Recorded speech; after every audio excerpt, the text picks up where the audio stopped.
Well, good afternoon, and thanks for having us in. I'm Tom Hansen. A 34-year-old man is behind bars in connection with a robbery and kidnapping in Sioux Falls. Court papers say last Friday the victim was parked outside a bakery when three people jumped into his car. Investigators say one of the suspects pointed a screwdriver at the victim and told him to drive to some apartments. Court documents say the suspects then told the victim to give them money or they would kill him. The victim said he would need to get the money from Wells Fargo. While in the bank, he shouted for help, and the suspects took off with his vehicle.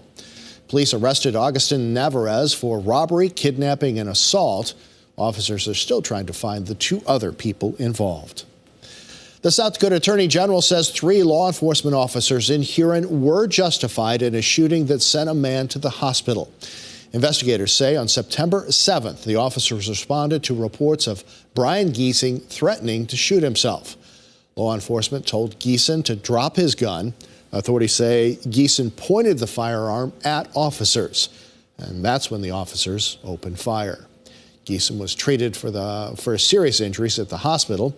Test results indicated that both alcohol and THC were found in Giesen's system.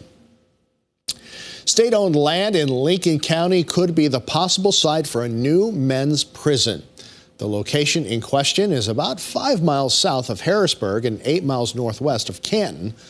The Commissioner of School and Public Lands, as well as the state auditor, will consider the appraisal report for the land in rural Lincoln County. Democratic Representative Linda Duba told KELOLAND News that the land could be used by the Department of Corrections for a new men's prison. You can read more about the proposal in a KELOLAND.com original by Eric Mayer on our website right now. Also in Lincoln County, about 50 landowners gathered at the courthouse this morning. They presented an application request for a new zoning ordinance that would impact future pipeline construction. The move is in response to farmers who are concerned about proposed CO2 pipelines on their land. They want Lincoln County Commission to set rules about how close pipelines can be to homes, businesses, and churches. The group says 2 previous ordinance proposals did not make it past the County Commission. Turning now to first look at your midday forecast with meteorologist Megan Chatta, and we are looking, dare I say, winter-like weather? Well, we could see a few light rain showers this afternoon that could have a few snowflakes mixed in. We'll take a look at those in just a little bit. Right now, that strong northwest wind plus some cloud cover is keeping us chilly. 48 degrees in Sioux Falls. Northwest winds at 22 miles an hour. And as we go around our region, a few of those light rain showers where we could see a few snowflakes flying in Watertown right now. 44 degrees, northwest winds at 17. Here's a look at our satellite. Thick cloud cover over central and eastern KELOLAND. And under those clouds are those few light rain showers, mainly up in the Aberdeen area. Here's a closer view of that between Leola and Ipswich and over by Britain as well. So right now we have 49 in Yankton, 45 in Brookings, 44 in Mobridge, and 40 degrees in Custer. And like I said, we have that strong northwest wind with wind gusts in the past hour reaching 30, even nearing 40 miles an hour in Sioux Falls, Mitchell, Pierre, and Spencer, Iowa.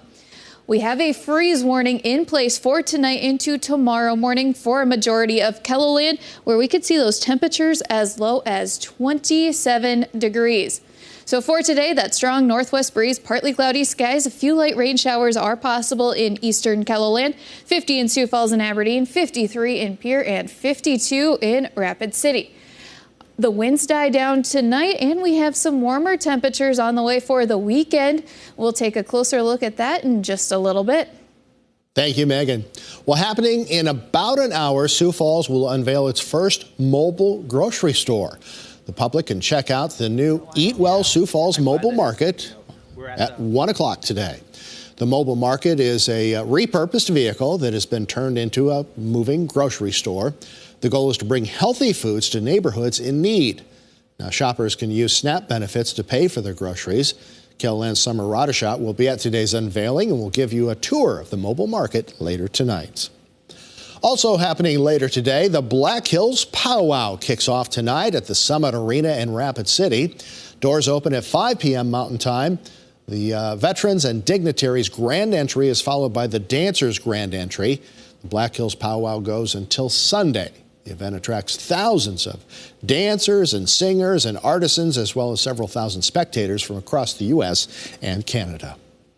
Despite the heat, more than 178,000 people attended this year's South Dakota State Fair in Huron. It was scorching for the few days at the fair, with temperatures soaring above 100 degrees on Saturday, on Sunday, and on Monday. The heat even broke a few records. Despite that, tens of thousands of people came out to enjoy the rides, the food, the animals, and the contests.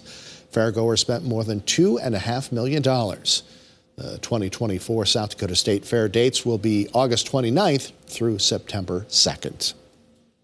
A local hockey club is celebrating 25 years on the ice. The Sioux Falls Stampede will play the home opener of their 25th anniversary season Saturday. And you may notice a new beer at the Premier Center to mark that occasion.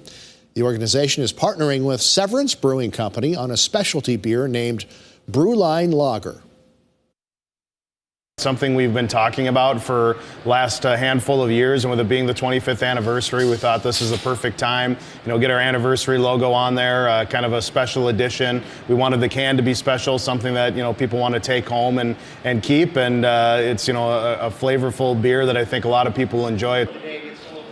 Brewline Lager is available at Severance, select stores, and the Premier Center. The Stampede home opener is tomorrow night at the Premier Center.